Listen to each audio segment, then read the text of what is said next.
di program studi kami. Untuk memandu sesi yang bersemangat ini, insya Allah siang ini kita akan didampingi oleh Profesor Bambang Sapta Purwoko, Guru Besar Institut Pertanian Bogor. Mohon berkenan di-share CV beliau. Ya, Profesor Dr. Insinyur Bambang Sapta Purwoko adalah Guru Besar Institut Pertanian Bogor sejak tahun 2005. Beliau menempuh studi S1 di IPB dan kemudian S2 di North Carolina State University USA dan S3 di bidang Plant Breeding and Plant Physiology in Cornell University US.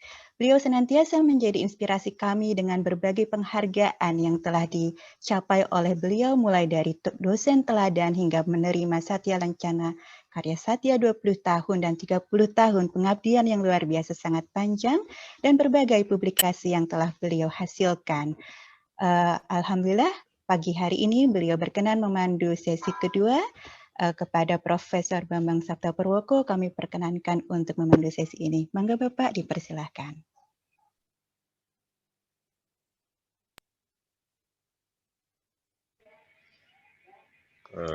Maaf tadi off ya. Terima kasih Dr. Setiawan Yuniadi atas perkenalan. Bapak Dekan SPS, jika masih ada ya. Bapak Dekan Fakultas, Ketua Departemen AGA, Ketua PS Pemulihan dan Bioteknologi Tanaman, Bapak Ibu peserta webinar. Mohon maaf, kelihatannya suara saya putus-putus ya. Masih terdengar, Prof. Alhamdulillah cukup jelas, Bapak. Oh iya. Baik. Assalamualaikum warahmatullahi wabarakatuh. Waalaikumsalam warahmatullahi wabarakatuh. Salam sejahtera, selamat pagi. Semoga Bapak Ibu dan rekan semua peserta webinar dalam kondisi sehat. Pada sesi kedua kita akan menyimak presentasi yang membahas pertama tentang profil PS Pemulihan dan Bioteknologi Tanaman, dan yang kedua berbagi pengalaman dari alumni kiat sukses studi pasca sarjana IPB. Pada topik pertama yaitu profil PS Pemulihan dan Bioteknologi Tanaman akan disampaikan oleh Dr. Insinyur Yudiwanti Wahyu MSc, Ketua Program Studi Pemulihan Tanaman dan Bioteknologi Tanaman, Fakultas Pertanian Institut Pertanian Bogor. Saya akan bacakan CV Dr. Yudiwanti. Beliau menempuh pendidikan S1 di Departemen Agronomi lulus tahun 86, kemudian S2 tahun 91 lulus, dan S3 tahun 1996 lulus, keduanya dari Institut Pertanian Bogor. Ibu Yudi, biasa kami manggilnya Bu Yudi ya, fokus penelitiannya di kacang-kacangan, kacang tanah, dan Bambara Kronat atau lebih terkenal dengan kacang Bogor. Saat ini Dr. Yudiwanti adalah Ketua PS Pemulihan dan Bioteknologi Tanaman yang sudah dijabat dari tahun 2013. Posisi beliau saat ini adalah Lektor Kepala Divisi Genetika dan Pemulihan Tanaman, Departemen Agronomi dan Hortikultura.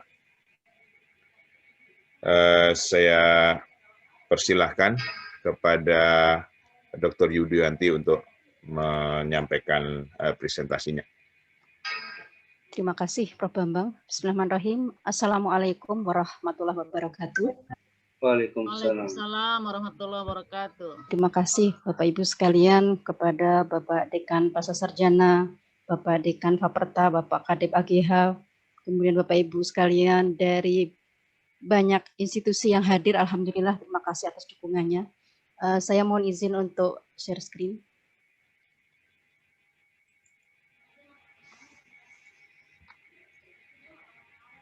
Bapak Ibu, puji syukur kita panjatkan kehadirat Allah Subhanahu wa taala ya, sampai siang hari ini kita sekalian dikaruniai kemudahan kesehatan dan dapat berkomunikasi melalui jalan daring dunia maya.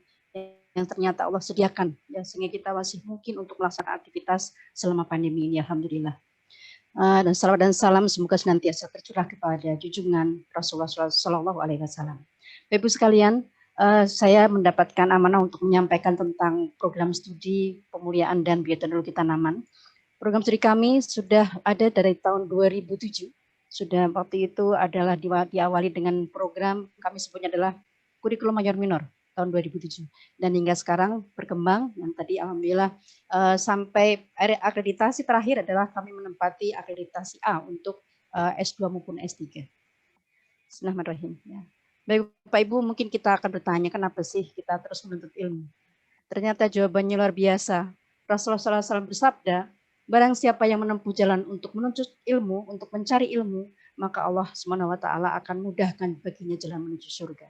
Ya, insya Allah kita semua akan kembali kepada Allah, dan siapa yang tidak ingin ke sana, kita semua akan ingin ke sana. Nah, ini sebagai pembuka. Mengapa magister? Nah, Bapak Ibu sekalian, ini terutama untuk yang muda-muda yang baru bergabung ya. Dan di sini disampaikan bahwa perbaikan SDM nasional itu diperlukan untuk mendapatkan SDM yang beriman, bertakwa, dan juga berilmu. Kemudian juga ternyata magister sekarang menjadi jenjang minimal, jenjang akademik calon dosen dan peneliti. Ini dilakukan sejak tahun 2010. Kalau sebelumnya lulus S1 dengan gelar sarjana sudah langsung bisa melamar sebagai calon dosen atau calon peneliti di lembaga penelitian. Kemudian juga jembatan menuju jenjang akademik yang lebih tinggi yaitu doktor ya. Kecuali untuk program PMDSU. Dari S1 bisa langsung menuju doktor melalui program magister. Kemudian bahkan kini kepala satuan pendidikan dasar dan menengah itu juga banyak yang bergelar magister. Beberapa kepala SMA dan sederajat bahkan bergelar doktor. Kemudian mengapa doktor? Kembali lagi adalah untuk perbaikan SDM nasional yang beriman, bertakwa, dan berilmu. Oleh karena itu dalam proses pendidikan maka dua hal utama itu adalah harus melekat selain yang ketiga yang kita selalu akan cari. Kemudian merupakan syarat pengakuan sebagai peneliti pada lembaga penelitian atau dosen untuk program pasca sarjana. Nah, sehingga para peneliti dan dosen itu dituntut untuk studi lanjut ya sampai jenjang tertinggi, dan ini merupakan suatu kewajiban bahkan ya. Kemudian juga merupakan syarat memperoleh gelar profesi tertinggi yaitu guru besar atau profesor di perguruan tinggi atau ahli peneliti utama APU atau profesor riset di lembaga penelitian. Nah, kemudian mengapa S2 dan S3 di PSBBT pasca sarjana IPB ya. Ini tadi disampaikan adalah satu-satunya program studi yang memadukan pemuliaan dan bioteknologi untuk perbaikan genetik tanaman. Tadi di sesi awal Prof. Syukur dan Prof. Drat sudah memberikan gambaran kepada kita bagaimana kedua pendekatan ini itu sangat sinergi untuk perbaikan genetik dan saling menunjang, saling melengkapi alhamdulillah. Kita bersyukur Allah berikan fasilitas pendekatan biotek yang tidak terbayangkan sebelumnya sehingga manusia diizinkan untuk melakukan hal-hal yang tadinya tidak terbayangkan alhamdulillah. Kemudian juga perkuliahan dan penelitian dipandu oleh para dosen yang sangat berkualitas. Tadi di tayangan video para mahasiswa kami sudah berikan kesaksiannya. Kemudian tersedia fasilitas perkuliahan yang sangat baik dan membuat mahasiswa insya Allah nyaman selama berkuliah. Kemudian juga kebun percobaan dan laboratorium yang terkelola dengan sangat baik. Salah satunya hari ini tadi Pak Kadep dan Pak Dekan kami sedang beserta Pak Rektor di Kebun Jonggol. Kebun kami, kebun produksi sekaligus kebun percobaan, ya, terutama untuk tanaman kelapa sawit. Kemudian suasana akademik yang sangat kondusif, ini sangat penting karena akan sangat menunjang keberhasilan studi para mahasiswa. Terakhir adalah PSBBT menjalin kerjasama dengan lembaga dalam dan luar negeri. Kami bekerja sama dengan lembaga-lembaga dalam negeri, lembaga penelitian di Bogor, alhamdulillah pertebaran lembaga penelitian ada BB Biogen, ada Balitro, ada LIPI yang di Taman Kencana, dan kami juga menyelenggarakan kerjasama dengan lembaga penelitian di luar negeri, baik lembaga penelitian maupun lembaga pendidikan. Kemudian untuk kurikulum, Bapak Ibu sekalian, hadirin sekalian, kami sedang menyelenggarakan kurikulum yang kami sebut sebagai K2020. Di sini dilakukan penataan kembali struktur perkuliahan yang ada, ya, sehingga ini adalah perkuliahan kemudian distrukturkan kembali ya.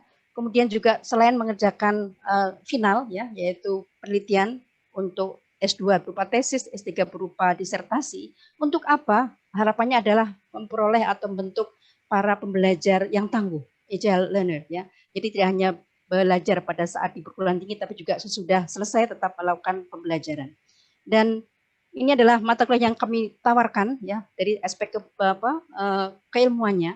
Ada mata kuliah wajib untuk S2, ada metodologi penelitian dan publikasi ilmiah, analisis genetik tanaman, bioteknologi dalam pemulihan tanaman, serta analisis seluler dalam pemulihan tanaman. Itu untuk yang wajib S2.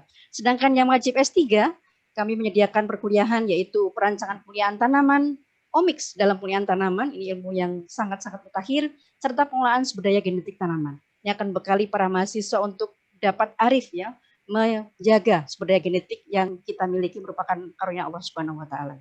Dan ada puluhan mata kuliah pilihan yang dapat diambil oleh para mahasiswa selama melaksanakan studi S2 maupun S3 di program studi pemulihan dan bioteknologi tanaman.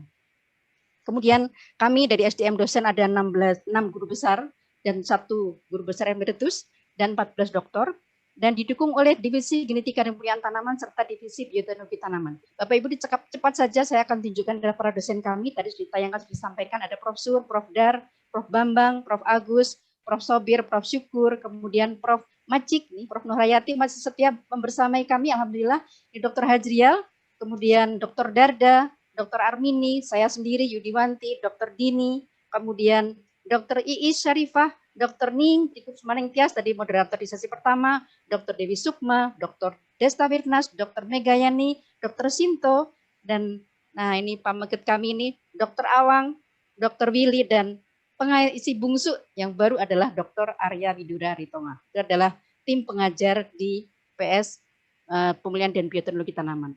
Nah, Bapak Ibu sekalian, apa saja program pendidikan pasca yang terjadi PBT?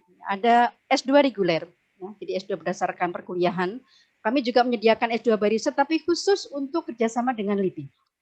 Untuk S3, kami menyediakan S3 program reguler, menggunakan perkuliahan, berdasarkan perkuliahan. Juga tersedia program S3 by riset, baik yang kerjasama dengan LIPI maupun yang bukan. Nah, dari kedua program tersebut, ya reguler dengan by riset itu dibedakan kurikulum terkait dengan mata kuliah yang diambil dan beban publikasi. Nah, untuk by riset itu publikasi lebih banyak. Kalau untuk yang reguler S2 perlu 1 publikasi saja, kalau untuk by riset perlu 2. Sedangkan yang S3 reguler publikasi 2 saja, nasional internasional, kalau by riset minimal 3. Demikian. Kemudian bagaimana cara menjadi mahasiswa PBT? Ya, pertama tentu saja adalah mendaftar secara reguler ya. Kami sudah menyediakan ya, tadi Pak Dekan Pasta sudah menyampaikan ini adalah sudah memasuki periode pendaftaran Bapak Ibu sekalian. Jadi yang di 23 Februari sampai 30 April 2021 di tahap pertama. Ada tahap 2 yaitu tanggal 3 Mei sampai 16 Juli. Jadi mendaftar di admisi di laman Sekolah Pasca Sarjana IPB yang tersedia. Selain itu juga bisa mendaftar melalui jalur beasiswa. Ini ada LPDP untuk S2 dan S3. Ada PMDSU yaitu S2 langsung S3. Ada juga mendaftar melalui jalur program sinergi ini khusus untuk S1 IPB. Jadi Bapak Ibu sekalian yang putra-putrinya dari IPB silahkan nanti mendaftar melalui program sinergi, dan kalau studi dilangsungkan dengan lancar maka Masya Allah setara semester 10 S1 itu bisa lulus dan menyandang gelar sarjana dan gelar magister dalam waktu 10 semester. Ini sangat menarik dan IPB juga menyediakan beasiswa untuk program sinergi ini. Kemudian Bapak Ibu, beasiswa apa saja yang tersedia? Pertama adalah beasiswa bagi mahasiswa baru, ya, yaitu S2 melalui LPDP, ini bersifat umum, baik untuk yang sudah bekerja di instansi maupun yang belum, termasuk dosen juga bisa mengambil. Kemudian untuk LIPI dan kementerian itu terutama untuk para peneliti. Kemudian untuk S2 ini internal IPB tadi sudah disampaikan yaitu melalui program sinergi atau fast track. Kemudian ada S3 melalui LPDP yaitu disebut BUDI yaitu beasiswa unggulan dosen Indonesia ya. Ini adalah tersedia untuk dalam negeri maupun luar negeri yang di IPB dapat memanfaatkannya. Kemudian BPPDN khusus untuk para dosen serta dari LIPI dan kementerian untuk para peneliti. Kemudian juga ada satu program studi beasiswa yang luar biasa yaitu PMDSU ya, ini dari Kemendikbud BRIN dari S2 langsung S3. Jadi mendaftar posisi S1 langsung nanti bisa mendapatkan gelar S2 dan sekaligus gelar S3. Nanti alhamdulillah alumni kami Dr. Muhammad Fuad Ansori yang akan menyampaikan bagaimana kiat untuk studi sukses di IPB. Alhamdulillah. Kemudian selain beasiswa bagi mahasiswa baru, ya, maka ada beasiswa penelitian apa saja Bapak Ibu. Ini ada S2, LPDP menyediakan penelitian saja. Kemudian ada beasiswa, penelitian dari penelitian tesis magister, ini terkait dengan penelitian para dosen. Ini disediakan oleh Kemendikbud dan juga ada beasiswa dari daerah. Tercatat di PSBBT ada 3 provinsi yang menyediakan beasiswa untuk penelitian, yaitu Provinsi Jawa Barat, kemudian Provinsi Gorontalo, satu lagi Provinsi Nusa Tenggara Barat. Alhamdulillah, mahasiswa kami ada yang mendapatkan fasilitas, besarnya sekitar 10-14 juta. Insya Allah cukup untuk penelitian S2. Kemudian untuk S3 juga tersedia LPDP. Selain itu juga ada penelitian PDD itu adalah penelitian disertasi doktor. Ya. Jadi Kemendikbud juga memfasilitasi bagi Bapak Ibu mungkin yang biayanya adalah biaya sendiri, ya, kemudian masih bisa mendapatkan beasiswa penelitian melalui PDD dari Kemendikbud. Dan tidak kalah adalah fasilitasi penelitian dosen untuk penelitian mahasiswa. Ini luar biasa di PSBBT. Jadi mahasiswa itu banyak yang penelitiannya mengikuti penelitian dosen. Jadi tidak terdaftar di beasiswa penelitian bukan Bapak Ibu, tapi langsung dari Bapak Ibu dosen pembimbing. Nah, yang kami catat, ya, ini dari seluruh mahasiswa, maka 39% itu mahasiswa terlibat dengan penelitian dosen. Sisanya banyak sekali, betul, tapi mereka adalah mahasiswa yang penelitian mungkin dari instansinya atau hasil kerjasama kami dengan instansi mitra kami. Ya. Misalnya bekerja dengan Bibiogen, maka nanti akan penelitian topiknya adalah topik dari Bibiogen, seperti itu. Nah, kemudian aktivitas apa saja yang dapat dilakukan selama studi? Ya, ini kita sebut sebagai atmosfer akademik dan ini akan menentukan bagaimana keberhasilan studi para mahasiswa kita. Ini pertama tujuan adalah aktivitas akademik. Apa saja? Kuliah tatap muka. Kalau offline Bapak Ibu, sekarang semua dilaksanakan daring. Alhamdulillah Pasca Sarjana memfasilitasi untuk sampai kelulusan juga dapat diurus secara daring. Alhamdulillah. Kemudian praktikum di lapangan atau laboratorium atau kunjungan lapangan. Kunjungan lapangan di sini kami alhamdulillah berdekatan dengan lembaga penelitian seperti Batan, kemudian yang swasta adalah Smart, ya, itu yang sering menjadi lokasi kunjungan dari para mahasiswa kami, dipandu oleh para dosen untuk mata kuliah yang menyediakan. Kemudian juga ada mobilitas ke luar negeri, outbound, ini dapat berupa research atau credit earning. Mahasiswa kami lebih banyak memanfaatkan. Juga termasuk untuk studi, untuk meraih double degree. Alhamdulillah pada angkatan 2020 ini ada satu mahasiswa kami yang mendapat fasilitas untuk meraih double degree dengan Kyoto University, yaitu saudari Mira Herdani. Selamat Bu Mira, ya, alhamdulillah. Ya. Kemudian juga selain itu melaksanakan tugas akhir tentu saja Bapak Ibu untuk S2, yaitu kolokium, penelitian, tesis, seminar, publikasi, penyusunan tesis hingga ujian tesis, serta S3, yaitu prakualifikasi, kolokium, penelitian disertasi, publikasi nasional dan internasional, seminar disertasi, penyusunan disertasi, ujian tutup hingga sidang promosi untuk aktivitas yang akademik. Nah, tersedia aktivitas non akademik, ya, alhamdulillah, ya. Jadi adik-adik mahasiswa kita itu masih rajin berorganisasi. Ada 2 organisasi mahasiswa pasca di lingkup Sekolah Pasca Sarjana. Ini disebut Forum Wacana, ini adalah singkatan, bukan forum berpikir saja, ya. Forum Mahasiswa Pasca Sarjana. Dan di lingkup Departemen AGH yaitu Forsca, Forum mahasiswa pasca, gitu, kalau tidak salah, mohon maaf, agak kurang ingat kepanjangannya. Selain itu juga ada kolaborasi aktivitas kemahasiswaan multistrata. Jadi di Departemen AGH juga ada adik-adik S1, ya, dan adik-adik S1 mereka luar biasa sangat energik, ya. Kalau di pasca itu tidak ada tersedia unit kegiatan mahasiswa, ya. Tapi kalau di S1 ada belasan unit kegiatan mahasiswa yang tersedia untuk diikuti oleh adik-adik untuk melatih soft skill mereka. Salah satunya adalah Himagron. Nah, ini adik-adik pasca alhamdulillah sering berkolaborasi dengan Himagron untuk melaksanakan aktivitas baik itu akademik, ya, semi akademik maupun aktivitas yang non akademik. Kemudian juga ada event untuk melaksanakan keakraban antara dosen dengan mahasiswa multistrata, alhamdulillah. Kemudian Bapak Ibu, nah ini atmosfer akademik tadi disampaikan ini akan menentukan, ya, memberikan pengaruh besar terhadap keberhasilan. Nah, kami ingin menyampaikan bahwa apa saja yang bisa dilihat tadi disampaikan di PBT atmosfer akademik sangat kondusif. Ini bisa dilihat dari bagaimana profil dari alumni kami, bagaimana publikasi yang merupakan kerjasama antara dosen dengan mahasiswa. Kemudian bagaimana prestasi para dosen, serta tentu saja ada prestasi para mahasiswa. Untuk performa alumni, ini mohon maaf hanya 2 saja yang kami tunjukkan. Ini alhamdulillah Pak Ismail Mas Romo, alhamdulillah hadir juga pada forum ini. Terima kasih Pak Ismail, beliau sekarang adalah sebagai Kepala Balit Palma, ya. Kemudian tadi yang ditayangkan di video, Dr. Volter Ajambang Chu adalah Direktur Institute of Research and Agriculture Development di Kamerun. Masih ada lagi, mungkin di sini ada Pak Dr. Amin Nur, ada Dr. Azrai, ya, dan ada Dr. Roberdi, ya, beliau di Smart, ya. Tadi saya mencoba mencari-cari gambar, rupanya Pak Roberdi tidak ada gambar di dunia maya ya, sehingga tidak bisa ditampilkan. Alhamdulillah Bapak Ibu, bahkan di PBT ini ya, alhamdulillah alumni IPB itu terjaga integritasnya ya. Sehingga pernah salah seorang dosen berpesan ketika mahasiswa kami sudah selesai S3, Bapak Ibu jadi peneliti dulu, jangan buru-buru jadi politisi. Kok bisa sampai begitu? Karena banyak yang melamar Bapak Ibu. Integritas yang tinggi itu akan lebih nyaman ya, lebih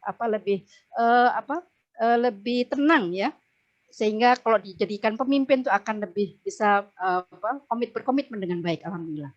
Kemudian publikasi Pak Ibu, ini adalah gambaran publikasi dosen PBT rataan untuk tahun 2018, 2019, 2020. Ini adalah 2020 hanya sedikit karena belum sempat record ya. Alhamdulillah PBT adalah program studi yang dosen-dosennya sangat produktif. Tentu saja ini adalah kolaborasi dengan mahasiswa, karena tadi disampaikan mahasiswa S2 untuk lulus itu berkewajiban melakukan satu publikasi untuk yang reguler, minimal publikasi nasional. Kalau bisa internasional, kenapa tidak ya? Untuk yang S3, satu publikasi internasional, satu publikasi nasional. Boleh dua-duanya internasional ya, sehingga alhamdulillah di sini dengan panduan para dosen pembimbing sebagai corresponding author, banyak alhamdulillah publikasi yang dihasilkan oleh para dosen hasil kerjasama dengan para mahasiswa bimbingannya. Kemudian prestasi dosen Bapak Ibu, nah ini Masya Allah tadi disampaikan ada Prof. Syukur ya, menerima anugerah Akil 2012, kemudian Prof. Sobir dan Dr. Hajial tahun 2014, kemudian Prof. Syukur jadi dosen berprestasi nasional tahun 2014, Prof. Sobir juga pernah ya beliau pada tahun sebelumnya sebagai dosen prestasi peringkat kedua ya alhamdulillah. Nah kemudian ini adalah Dr. Prof. Agus Purwito, dia adalah Kaprodi berprestasi, sekarang beliau berposisi sebagai Wakil Rektor 2, ini adalah Prof. Sobir, ya, selain dosen berprestasi juga merupakan pernah menjabat sebagai Vice President Sabrau. Ini Dr. Desta Wirnas, ya, ini ibu-ibu kami ini ya meraih Loyal Award tahun 2006 dan sekarang berposisi sebagai Sekretaris Jenderal dari Sabrau, alhamdulillah.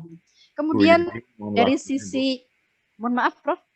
Waktunya mungkin 2 menit lagi. Oh iya, ya. Ini dari sisi komoditas Bapak Ibu, saya cepat saja ya. Ini bagaimana dosen IPBT itu sangat produktif Bapak Ibu sekalian. Ya, ini semua paritas sudah merupakan produk akhir yang langsung terasakan kemanfaatannya oleh masyarakat. Kalau di kelas mungkin hanya berteori saja, tapi ketika menjadi produk berupa varietas, maka akan langsung dapat dirasakan. Ini adalah dari Bapak Ibu dari Divisi Bioteknologi ya, ini deposit aksesi sekuen DNA di NCBI ini adalah catatan hanya sampai tahun 2017 yang terakhir kami belum merangkum kembali. Ini dari para dosen Bapak Ibu. Nah, bagaimana dengan mahasiswa kami? Ini Pak Fuad ya alhamdulillah yang nanti akan mengisi sesi selanjutnya. Ya beliau pernah mendapatkan penghargaan ya di konferensi internasional, demikian juga ini adalah Pak Usama tahun 2017. Ini ada Bu Amelia tahun 2016 di Malaysia. Kemudian di beberapa mahasiswa kami yang melaksanakan kegiatan outbound di luar ada Bu Sartika, ke Tohoku, Pak Habib ke Tohoku juga, kemudian Bu Mega ini di Warsawa. Kemudian sekarang Pak Wahyu ya, Pak Wahyu itu kemarin beliau memberikan kuliah tamu ya di Taiwan ya, Dr. Chan ya, Prof. Chan ya. Kemudian ini adalah Bu Baik ya, ini juga beliau di Tokyo juga, dan masih banyak lagi Pak Ibu yang kebetulan kami belum bisa menunjukkannya. Bapak Ibu sekalian, ini adalah apa yang bisa saya sampaikan ya terkait dengan program studi kami. Ya. Kalau untuk visi misi tadi sudah disampaikan di awal dan Prof. Syukur sudah menekankan bagaimana betapa bahwa di program studi adalah untuk selain terutama adalah SDM pemulia yang kami ingin hadirkan. Selain itu juga adalah produk-produk yang langsung bisa dirasakan pemanfaatannya oleh masyarakat. Mari bergabung bersama program studi pemulihan dan bioteknologi tanaman Sekolah Prasarjana IPB. Kami mencari nomor yang terbaik dan kami bervisi global, bertindak lokal karena banyak hal-hal sumber daya genetik maupun kearifan yang kita harus tetap manfaatkan di bumi tercinta ini. Terima kasih. Mohon maaf yang tidak berkenan. Wassalamualaikum warahmatullahi wabarakatuh. Waalaikumsalam. Waalaikumsalam warahmatullahi wabarakatuh. Terima kasih Dr. Yudiwanti, Ketua Program Studi Pemulihan dan Bioteknologi Tanaman. Demikian presentasi Ibu Yudi yang tinggi. Semoga ini dapat memberi gambaran tentang PS Pemulihan dan Bioteknologi Tanaman. Baik, kita lanjutkan untuk topik kedua. Ini pada sesi kedua ini dari yang pernah mengalami. Judul yang akan disampaikan berbagi pengalaman dari alumni kiat sukses studi pasca sarjana di IPB akan disampaikan oleh Dr. Muhammad Fuad Ansori, SPMSI, alumni PSPBT, penerima beasiswa PMDSU yang sekarang menjadi dosen di Universitas Hasan. Dr. Fuad.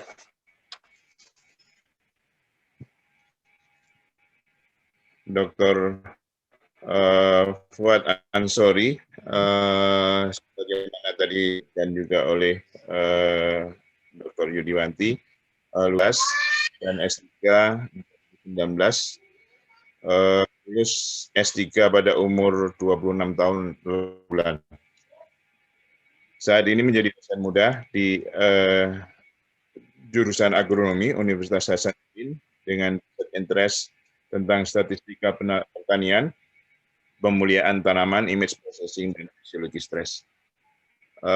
Kegiatan yang telah memberikan pengakuan dan juga atas prestasi Pak Fuad ini, mulai dari kegiatan di mahasiswa terkait dengan BKM beberapa kali dan juga menjadi lulusan terbaik S1, S2, dan S3. Kemudian di selama studinya itu semuanya dibiayai dengan beasiswa. Kemudian selama menempuh studi S2 dan S3 telah mendapatkan penghargaan sebagai presenter terbaik pada seminar internasional dan nasional. Publikasi sejauh ini ada yang sudah publish 10 dan direncanakan masih ada, ini untuk yang internasional ya, yang internasional masih dalam proses ada 9 dan yang sudah publish nasional ada 6. Dr. Fuad Ansori juga aktif di berbagai society sebagai anggota dan juga sebagai reviewer berbagai jurnal. Sedikit khusus dengan Mas Fuad ini, saya punya 2 PMDSU yang bersama-sama, yang satu sudah menikah saat mahasiswa dan saya baru dapat bocoran tadi. Moga-moga sudah ada calonnya dan peresmiannya segera bisa lancar begitu. Baik, untuk presentasi saya persilahkan Dr. Muhammad Fuad Ansori. Terima kasih Prof. Bambang atas waktunya. Oke, Assalamualaikum warahmatullahi wabarakatuh. Waalaikumsalam warahmatullahi wabarakatuh. Alhamdulillah, kepada yang terhormat, kepada Dekan Pasca Sarjana IPB, kepada Dekan Faperta, kepada Ketua Prodi dari PBT dan Ketua Departemen Agronomi, serta kepada para profesor, guru-guru saya, dan rekan-rekan sekalian.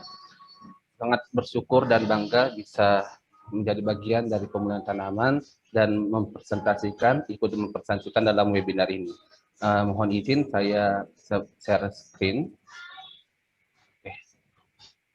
Oke, bismillahirrahmanirrahim. Oke, jadi topik saya itu terkait dengan kiat sukses studi di pasca sarjana IPB. Oke, pertama, mengapa sih kita harus memilih IPB? Itu adalah pertanyaan paling umum yang dikatakan oleh orang lain. Secara nasional dan secara internasional juga, IPB sudah diakui sebagai salah satu perguruan tinggi terbaik di Indonesia. Sehingga wajar kita ingin memilih IPB menjadi salah satu alumni, salah satu alma mater kita nantinya. Yang kedua, yang saya rasakan bahwa hubungan alumni yang ada di IPB itu salah satu hubungan alumni yang kuat. Alhamdulillah saya juga di Unhas itu karena hubungan alumni. Jadi kebetulan ada profesor Dewan Guru Besar yang ada di Unhas dan kemudian saya kenal melalui hubungan alumni dan beliau mengatakan pulang ke kampung untuk bangun kampung. Sehingga saya berpikir mungkin ini adalah jalan rezeki saya. Alhamdulillah saya diterima di dosen agronomi dalam CPNS. Sehingga saya mengatakan bahwa salah satu dampak nantinya ketika kita menjadi warga IPB adalah hubungan alumni yang sangat kuat dari pusat sampai ke cabang. dan tidak dipungkiri lagi bahwa ketika kita berada di IPB, maka kolaborasi dan link pasti banyak. Itu paling krusial karena kadang kolaborasi dan link ini menjadi sangat penting. Ketika saya ingin berkomunikasi dengan teman-teman di Sumatera, saya punya link. Ketika saya ingin berkomunikasi dengan para teman-teman di Balai, saya punya link, sehingga proses kolaborasi itu menjadi lebih smooth. Nah, itu yang menjadi kelebihan mengapa saya mengambil di IPB. Kemudian yang keempat itu terkait dengan beasiswa. Tadi mungkin Prof. Bambang dan Bu Yudi sudah mengutarakan bahwa begitu banyaknya beasiswa di IPB dan menjadi salah satu daya tarik mengapa kita memilih IPB. Dan alhamdulillah saya mendapatkan beasiswa PMDSU dan berada di bawah bimbingan dari Prof. Bambang Sapta Purwoko. Dan terakhir yang saya rasakan bahwa ketika kita menjadi alumni IPB, maka peluang kerja itu menjadi sangat tinggi dan dengan prospek yang menjanjikan. Hal ini tidak perlu diungkiri lagi karena kualitas IPB sudah terakui hingga tingkat nasional dan bahkan hingga tingkat internasional, sehingga IPB menjadi salah satu tempat yang favorit sebagai tempat kita mengasah keilmuan kita. Nah, seperti itu. Nah, setelah kita beranjak mengapa kita memilih IPB, kemudian kita bertanya lagi, mengapa sih kita memilih pemuliaan dan biokimia tanaman? Secara sederhananya, waktu kuliah S1, saya pernah diterangkan oleh Prof. Syukur dan Bu Ning, itu terkait dengan teori Malthus. Jadi ada teori Malthus yang mengatakan bahwa peningkatan makanan itu akan bergerak secara deret aritmatika, sedangkan peningkatan populasi akan bergerak sesuai dengan deret geometri. Hal ini akan menimbulkan suatu delta terkait dengan ketidakseimbangan dari food itu sendiri. Dan salah satu cara kita bisa mengatasi delta ini dengan pemuliaan dan biologi tanaman yang telah disampaikan oleh Prof. Syukur dan Prof. Sudarsono pada sesi sebelumnya. Yang kedua, kenapa saya memilih PBT?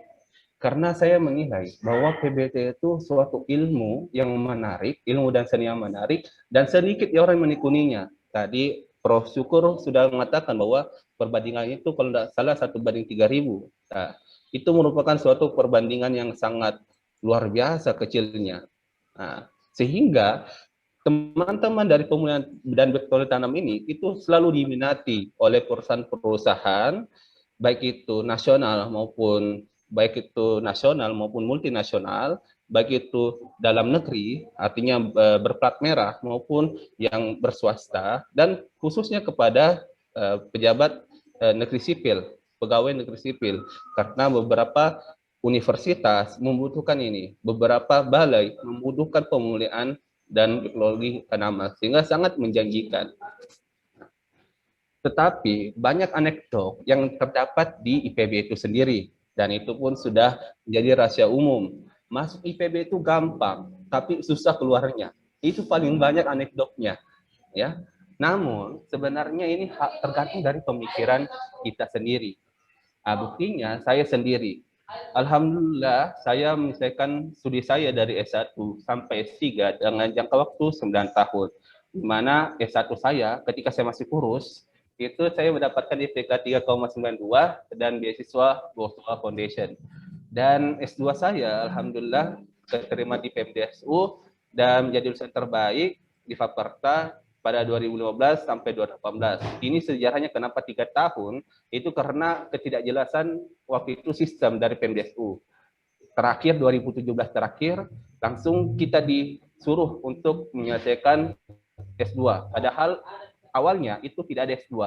Jadi dengan waktu yang hanya sekitar 4 bulan, saya harus menyelesaikan tesis saya untuk mengajar nanti disertasi saya. Alhamdulillah pada bulan April saya sudah selesai di S2 dan pada bulan Julinya saya diwisuda. Dan 1 tahun berikutnya, alhamdulillah saya mendapatkan gelar doktor saya pada Agustus 2019 dengan IPK 4 dan jadi doktor terbaik di bulan Januari 2020. Dan kemudian publikasi yang saya telah hasilkan seperti yang disampaikan Prof. Bambang, alhamdulillah sekitar 25 totalnya, Begitupun dengan membership yang saya terima. Dan alhamdulillah tahun 2021 saya terpilih untuk menjadi anggota dosen agronomi atau budaya pertanian di Universitas Hasanuddin. Itu merupakan suatu pencapaian yang sangat presisi bagi saya. Secara umum, di IPB itu ada beberapa masalah. Hal ini menjadi suatu yang sangat wajar. Masalah akan selalu ada, tapi yang membedakannya bagaimana kita menanggapi masalah itu. Secara umum, masalah yang ada di IPB, dari teman-teman yang berada di luar Jawa ketika masuk di IPB, pertama kaget karena sistem di IPB yang begitu padat. Itu yang paling banyak. Kemudian tugas yang begitu banyak, penilaian dosen yang sangat objektif. Ya, sini sangat diakui. Saya juga pernah dapat, cuma beda 0,5, saya dapat AB. Padahal tinggal 0,05 saya bisa dapat A. Tapi karena itu tadi penilaian dosen yang sangat objektif. Kemudian tuntutan penelitian yang komprehensif. Betul-betul kita dilatih untuk menjadi suatu peneliti yang tangguh. Dan jurnal sebagai syarat lulus. Nah, ini menjadi suatu momok bagi mahasiswa. Namun sebenarnya dengan konsep yang saya dapatkan, insya Allah menjadi suatu hal yang bisa terlewati.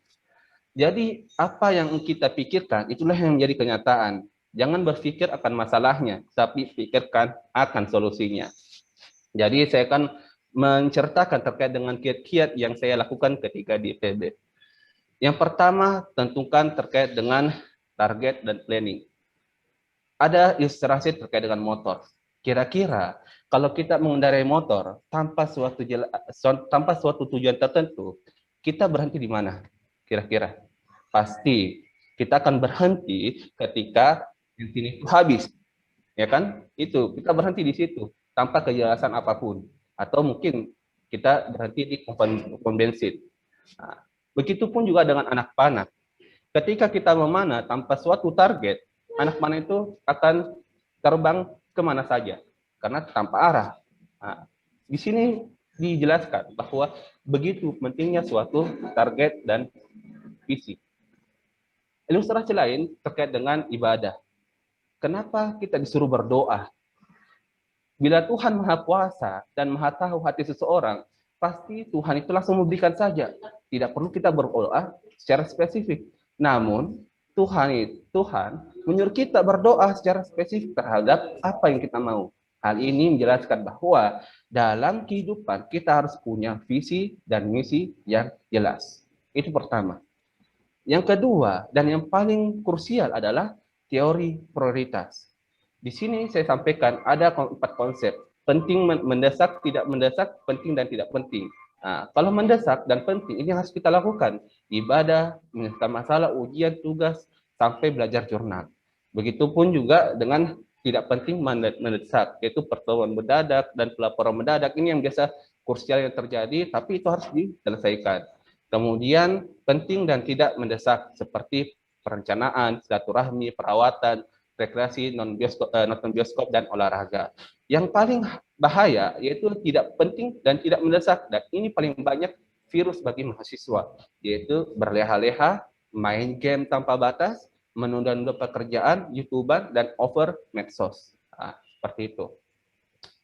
Itu menjadi 2 kunci utama yang secara umum yang saya lakukan di IPB. Nah, saya menghindarkan tadi yang merah itu. Nah, kemudian kunci sukses kuliah di Pascasarjana IPB. Secara umum ada 2, yaitu akademik mata kuliah dan penelitian. Dari segi akademik, paling krusial adalah sering-seringlah bertanya. Karena ketika kita bertanya, maka kita melatih otak kita untuk berpikir kritis. Dan ketika kita bertanya, maka jawaban itu akan teringat dan gampang kita mempelajari ulangnya. Nah, itu sering-sering bertanya. Makanya saya di kelas itu sering-sering bertanya, karena tujuan itu supaya gampang ingatnya. Nah, kemudian kedua, buat brain mapping. Ini yang selalu dilakukan beberapa orang ketika kuliah, yaitu membuat suatu siklus brain mapping untuk menambahkan suatu informasi yang baru atau mengkonsepkan sesuai dengan pemikiran kita masing-masing. Jadi belajarlah memahami, bukan belajar untuk menghafal. Kemudian membaca lebih dan berdiskusi. Biasanya siasat dalam merespon masalah akademik itu, pertama, tanya kepada senior terkait pola dosen pengampu mata kuliah. Ini paling penting. Perhatikan kutipan-kutipan dosen terkait jurnal atau bahan rujukan. Nah, salah satunya Prof. Bambang. Biasanya ini memberikan ujian itu berdasarkan rujukannya. Kemudian pahami maksud dari setiap bahan disajikan dosen, termasuk gambar-gambarnya. Ini paling sering ini juga ini, gambar-gambar apa, tiba-tiba disuruh penjelasan. Kemudian buat dengan sungguh-sungguh tugas yang diberikan sama dosen, saling menyemangati antar sejawat, dan jangan lupa meminta restu dan doa orang yang tersayang. Yang kedua terkait dengan penelitian, di mana dalam suatu penelitian kita harus mengumpulkan referensi, sehingga mau tidak mau kita harus membaca lebih dan berdiskusi.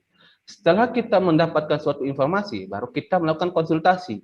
Kita konsultasi dengan pembimbing kita, apalagi sekarang ada via Zoom. Dan kemudian kita lakukan action dari konsultasi itu. Dan ini berjalan terus tanpa henti hingga kita lulus, bahkan hingga setelah lulus.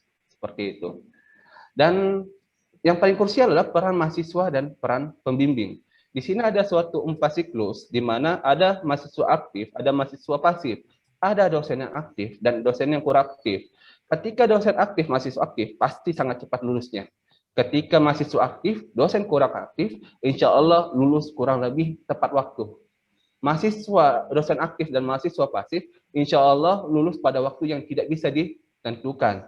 Kemudian yang paling bahaya adalah dosen kurang aktif dengan mahasiswa pasif. Jadi intisari di sini yaitu bahwa kita harus menjadi mahasiswa yang aktif untuk dapat cepat lulusnya. Inilah proses-proses dari yang saya lakukan ketika penelitian. Alhamdulillah saya melaksanakan penelitian 15 penelitian dalam waktu 3 tahun. Ada 15 penelitian yang saya lakukan di bawah arahan Prof. Bambang Sabta Purwoko. Dan alhamdulillah outputnya ketika saya masih penelitian, ketika masih mahasiswa, 2 jurnal Saprau, Q3, 1 nasional, YAI, dan mendapatkan beberapa penghargaan, dan kemudian diundang sebagai salah satu peserta mewakili International Rights Conference 2018, di mana yang diadakan oleh IRI. Dan itu menjadi salah satu-satunya pihak universitas di Indonesia yang mewakili konferensi tersebut. Adapun siasat dalam respon masalah terkait dengan penelitian itu jaga hubungan komunikasi dengan pembimbing dan teman sejawat. Kemudian pelajari karakter pembimbing, ini sangat penting. Kadang pembimbing tidak mood, kita masuk di situ, itu yang berbahaya biasanya. Maka harus dipelajari karakter pembimbing dan teman sebimbingan. Selalu aktif dalam setiap bimbingan dan catat hasil konsultasi serta tindak lanjuti segera saran-saran tersebut. Membaca dulu referensi terkait masalah yang dihadapi sebelum bimbingan agar solusi bisa didapatkan secara efektif. Karena kita di sini statusnya adalah magister dan doktor, maka kita harus tahu dulu akar permasalahannya. Kemudian usahakan bola draft kita itu tidak lama berada di kita. Jadi dan kemudian jangan pernah mengatur pembimbing karena pembimbing itu punya jadwal yang sibuk sehingga kita harus mengerti. Nah, namun tadi bolanya itu tidak boleh lama di kita, langsung cepat. Dan terakhir itu action more, no procrastination, maintain health, and never give up. Itu adalah suatu anekdot yang suatu kata-kata motivasi yang harus kita miliki. Ketika saya masuk di PBT, Prof. Bambang memberikan saya dua ilustrasi yang sangat membekas. Kalau salah, masih bisa diperbaiki. Jika gagal, masih bisa diulang. Seandainya jatuh, masih bisa bangkit lagi. Tetapi jika Anda menyerah, maka semua selesai. Dan kemudian, jangan pernah menyerah untuk mencoba. Jangan pula pernah mencoba untuk menyerah. Lakukan dan taklukkan. Karena kita tak akan tahu rasa nikmat dari sebuah hasil bila kita tidak mencoba dalam proses. So, what do you think now? Hidup itu pilihan dan tugas kita hanya bergerak karena hasil itu keputusan Tuhan. Tak mungkin Nabi Musa bisa membelah sungai Nil bila tidak ada kekuasaan Tuhan. Dan begitu pula sebaliknya. Tak mungkin Tuhan memberikan hasil bila Nabi Musa tidak bergerak. Ini kata-kata terakhir dari saya. Alhamdulillah saya telah merasakan bagaimana pengalaman di pemulihan dan tanaman dan biologi tanaman. Sekarang kesempatan Anda untuk merasakan atmosfer di salah satu kampus terbaik ini. Marilah bergabung dengan kami sebagai keluarga di Prodi Pemeliharaan dan Bioteknologi Tanaman IPB. Saya tunggu di puncak kesuksesan Anda. Salam hangat dari saya, Dr. Muhammad Fuad Ansori. Terima kasih.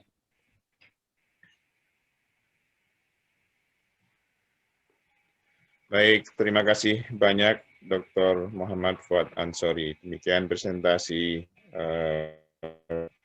Dr. Fuad yang sangat rinci dan memotivasi. Dan saya kira tadi dari Dr. Yudiwanti semoga dapat memberi gambaran dan mendorong calon mahasiswa untuk dapat bergabung dengan program studi pemuliaan dan bioteknologi tanaman. Telah ada baik di pertanyaan-pertanyaan, izinkan saya untuk membacakan beberapa.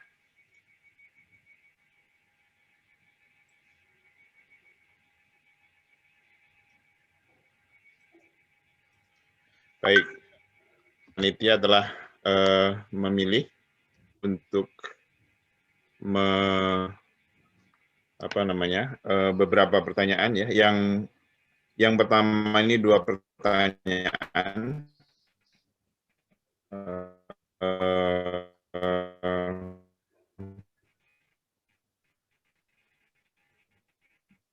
Bisa ditujukan ke Dr. Yudiwanti. Pemeliharaan dan bioteknologi tanaman, lapangan pekerjaan untuk di swasta bagaimana? Kemudian yang kedua dari Ibu Arfi Wahyu Lestari. Mohon maaf saya hendak bertanya terkait kerjasama IPB, negara mana yang sudah menjalin kerjasama dengan PBT IPB? Kemudian, apakah ada kemungkinan double degree di tengah perkuliahan? Terima kasih banyak. Saya persilahkan Dr. Yudiwanti untuk. Terima kasih. Kaitannya dengan lapangan pekerjaan untuk swasta, Bapak Ibu sekalian, ini di sini yang menanyakan dari Ibu Tias ya. Memang kalau untuk alumni PBT itu terutama adalah sebagai peneliti, Bu. Jadi di perusahaan swasta pun itu selama ada kegiatan penelitian, maka akan bisa melibatkan mahasiswa dari PBT. Ya. Alumni kami ada yang sebagai peneliti di perusahaan swasta nasional. Ya. Ini tadi salah seorang yang sudah juga bergabung tuh Dr. Roberti, beliau itu di Sinarmas ya. Itu beliau di research-nya. Kemudian juga sekarang sedang studi adalah para peneliti dari PPKS dari kelapa sawit ya, itu ada ya. Kemudian juga dari Astra beberapa saat lalu juga para penelitinya juga dikirim untuk studi lanjut di IPB. Jadi tidak harus di lembaga penelitian pemerintah, di swasta juga insya Allah bisa gitu. Jadi tidak usah khawatir ya. Dan sebagai peneliti itu lebih sering itu menjadi langkah awal ya. Karena kan disampaikan biasanya orang tuh kalau akan masuk ke suatu lembaga ditanya IPK dulu. Nah, IPK-nya masuk atau tidak? Nanti kalau udah IPK masuk, maka selanjutnya adalah bagaimana pribadinya yang akan menentukan. Dan ini sangat dipengaruhi konon adalah untuk soft skill dari yang bersangkutan. Nah, tidak jarang kemudian alumni kami tidak hanya sedang menjadi peneliti, Bu, tapi menjadi pengelola peneliti dan merencanakan ke depan untuk kegiatan penelitian pada institusi yang kemudian menjadi tempat mereka berkarya. Seperti itu, Bu ya. Kemudian untuk Bapak Ibu Afi Wahyu Lestari ya, Ibu ya. Nah, ini di sini kalau untuk negara yang bekerja sama, kami sebetulnya mengikuti yang dikelola oleh Pasca Sarjana, Bu. Jadi sekarang ini yang adik-adik kami pernah mengikuti adalah dengan negara Jepang, di beberapa perguruan tinggi di Jepang, termasuk ini di sini ada pertanyaan tentang double degree. Alhamdulillah mahasiswa kami mendapatkannya dan memang dirancang agar dalam waktu kalau memungkinkan 2 tahun itu atau mungkin 5 semester ya, itu bisa mendapatkan degree dari IPB maupun dari Kyoto University. Jadi masa kami lapor pada kami bahwa akan sekarang sudah semester 2. Dia bilang, Ibu saya harus segera penelitian karena nanti bulan Oktober harus berangkat ke Jepang. Nah itu penelitiannya 2, Bu. Ya. Jadi IPB penelitian sendiri, di Jepang penelitian sendiri, dan tidak ada kaitannya apa-apa ya. Mudah-mudahan mahasiswa kami berkomitmen untuk menyelesaikan dua-duanya. Karena ada kasus sebelumnya yang di IPB tidak diurusi ketika sudah mendapatkan gelar dari mitra yang menyediakan double degree tersebut ya. Mudah-mudahan tidak demikian mahasiswa kami. Nah, selain ada jalinan kerjasama Bapak Ibu sekalian ya, mahasiswa kita tuh bisa meng-apply kalau ada tawaran-tawaran dari perguruan tinggi atau dari lembaga penelitian di luar negeri. Kalau mengikuti seleksi kemudian lolos, maka insya Allah akan bisa difasilitasi untuk melakukan kegiatan tersebut. Dan kalau ini sebelum pandemi ya, ternyata untuk mahasiswa itu bisa mendapatkan tiket katakanlah ke Jepang ya dengan cukup rendah harganya ya. Kalau mau ingin mau agak susah payah begitu ya, tidak agak repot begitu di jalan misalnya menggunakan tiket Air Asia ya. Ya, kita perginya sambil saum lah kita, jadi tidak perlu beli makanan di pesawat begitu ya, lebih hemat ya. Dan itu Masya Allah sangat membantu. Ini mahasiswa kami beberapa yang mengikuti kegiatan outbound, alhamdulillah terfasilitasi dengan baik kegiatannya. Demikian Prof. Bambang, terima kasih.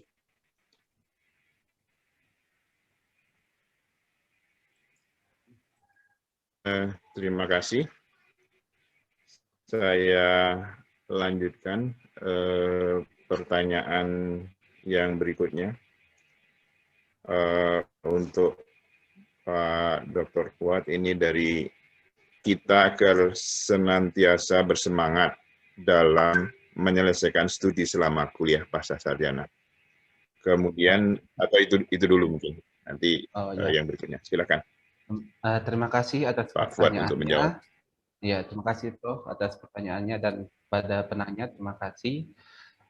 Kiat sukses, kiatnya karena ya saya juga tidak munafik juga sih, karena dalam suatu proses studi ya pasti ada naik turunnya. Nah, pasti, dan itu kebanyakan turunnya. Tapi yang saya pikirkan yaitu karena pertama, karena saya punya orang yang saya sayangi, itu menjadi motivasi dalam diri saya. Walaupun orang memotivasi kita bagaimanapun apapun caranya, tapi kalau tidak ada motivasi dalam diri kita akan sia-sia. Tapi karena saya punya motivasi saya bahwa saya harus bisa sukses karena ini adalah amanah dari orang tua saya untuk selalu berkembang, maka itu yang motivasi saya ketika saya jatuh.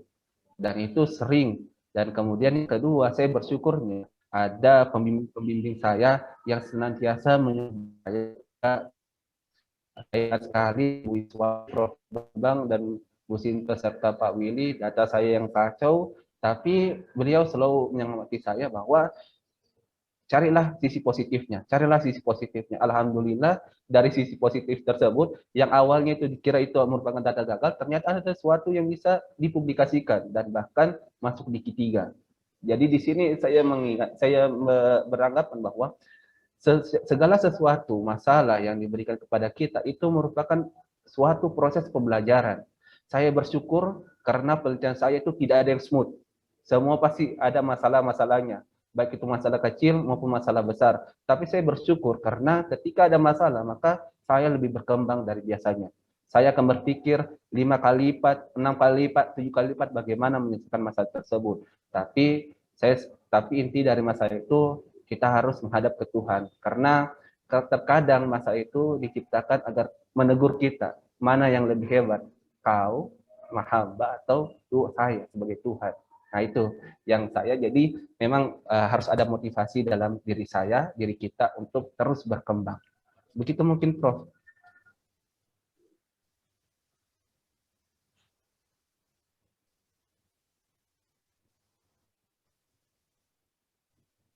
Pak Bambang terganggu. Iya. Komunikasinya. Bu Sinto bisa take over. Baik, Bu Dr. Ning. Muhammad, Alhamdulillah sudah tergabung kembali. Masih ada nih pertanyaan yang terakhir kelihatannya ke Dr. Didi. Ya. Baik. Mohon maaf. Tadi kebetulan tidak terdeliver suara Prof.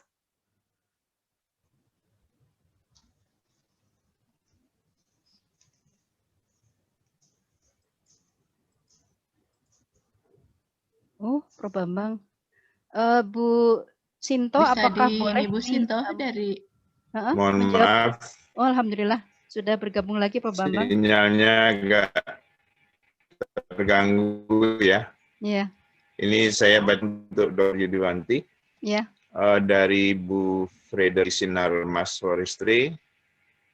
Saya baca di web SDS PBT jalur masuk yang tersedia pada pasal sarjana reguler, pasal sarjana khusus, dan by riset. Mohon penjelasannya apa perbedaan 3 jalur. Kemudian yang kedua dari Pak Teguh Wijayanto secara singkat kelihatannya memungkinkan ada kerjasama yang real yang bisa kita bangun terkait penelitian, pengajaran, dan publikasi.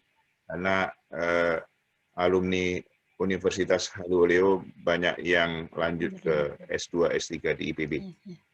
Dan moga-moga atau baru saja diperpanjang MOU IPB Universitas Halu Oleo akhir Desember kemarin.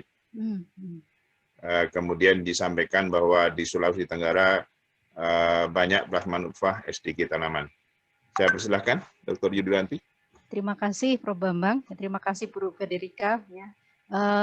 Ini ada 3 jalur yang diumumkan di pasca untuk penerimaan. Ya. Untuk jalur reguler adalah berdasarkan perkuliahan, Bu. Jadi mengikuti kuliah sebagaimana kurikulum yang kami sediakan. Kemudian ada jalur by research adalah jalur berdasarkan penelitian. Memang pada kenyataannya tidak begitu jauh beda, ya. Tetapi untuk bebannya itu lebih tinggi yang by research dari sisi publikasi. Untuk S3, kalau jalur reguler maka publikasi itu minimal 1 publikasi nasional, 1 publikasi internasional, boleh dua-duanya internasional. Tapi kalau untuk by research maka pasca menuntut agar ada 3 publikasi, yaitu minimal 2 internasional. Satunya boleh nasional, boleh internasional juga. Nah, dari sisi mata kuliah yang akan diambil tidak begitu jauh berbeda ya. Memang disediakan ada topik khusus, tapi pada pelaksanaannya mahasiswa biasanya akan mengambil juga mata kuliah yang diperlukan untuk melaksanakan penelitian dan atau kalau merasa perlu atau merasa kurang untuk bidang tersebut ya akan diambil juga. Nah, kemudian kalau untuk yang program khusus biasanya dari kerjasama, Bu.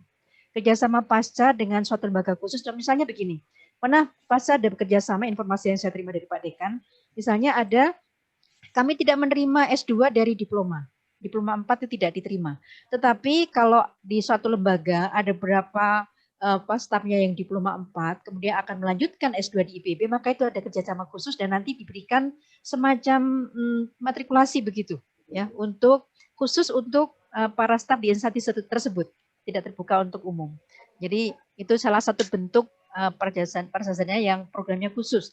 Kadang juga ada kerjasama dengan kementerian untuk hal-hal yang memang disepakati dan ada peraturan khusus terkait dengan program tersebut. Demikian Bu ya untuk jalur reguler, jalur by riset dan juga untuk program pasarjana khusus. Untuk Pak Teguh, terima kasih Bapak. Kami sangat menyambut ya bila nanti ada kerjasama, mengapa tidak ya, untuk kebaikan negeri ini ya. Untuk agar plasma nutfah yang sudah dimiliki bisa termanfaatkan dengan sebaik-baiknya. Nah, tentu saja kami tidak akan langsung ya Bapak ya. Nanti kami di sini kalau pasarjana itu adalah sebagai pengelola pelaksanaan pendidikan, tetapi secara struktural kami ada di Departemen Agronomi dan Hortikultura, Fakultas Pertanian di Institut Pertanian Bogor. Jadi nanti akan ada jenjang-jenjang yang perlu kita kita ikuti terkait dengan kalau akan dilaksanakan kerjasama. Demikian mungkin sementara jawaban dari saya. Demikian Prof, terima kasih. Baik, terima kasih Dr. Yudiwanti atas jawaban-jawaban yang saya kira sangat tepat dan juga terima kasih kepada Dr. Muhammad Fuad Ansori atas jawaban terhadap pertanyaan tadi. Memang masih ada beberapa pertanyaan, namun waktu juga yang membatasi kita. Nanti akan disampaikan kepada para pembicara dan kami berharap semoga presentasi dan diskusi pada sesi kedua juga sesi 1 tadi dapat menambah dan memperluas cakrawala serta menjadi pendorong bagi yang berminat masuk ke studi lanjut di S2 dan S3 di program studi pemuliaan dan bioteknologi tanaman. Saya mohon undur diri, mohon maaf bila ada hal-hal yang kurang berkenan. Saya kembalikan kepada host Dr. Sinto Wahyuning Ardi Assalamualaikum warahmatullahi wabarakatuh. Waalaikumsalam warahmatullahi wabarakatuh. Wabarakatuh. Terima kasih banyak Prof. Bambang, terima kasih banyak Bu Yudi dengan presentasi yang sangat informatif, juga Pak Fuad dengan presentasi yang luar biasa menginspirasi, semoga menjadi motivasi bagi Bapak, Ibu, dan rekan-rekan yang akan menempuh studi lanjut di program studi pemuliaan dan bioteknologi tanaman Sekolah Pasca Sarjana Institut Pertanian Bogor. Sebagai apresiasi pada narasumber dan moderator pada sesi ini, Departemen Agronomi dan Hortikultura akan menyampaikan sertifikat apresiasi dari Kadep kami.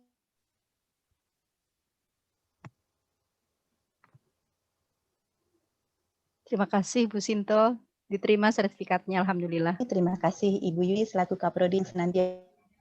Kemudian selanjutnya kepada Bapak Dr. Muhammad Fuad Ansori yang kini sudah berkarir di Universitas Hasanuddin. Terima kasih banyak atas motivasi dan inspirasinya. Alhamdulillah, sama-sama Bu. Selanjutnya terima kasih kami kepada Prof. Bambang Saptapurwoko selaku moderator pada sesi kedua yang telah mendampingi dengan sangat luar biasa. Terima kasih sekali lagi kepada narasumber dan moderator pada sesi ini. Dr. Bapak dan Ibu, sebelum kami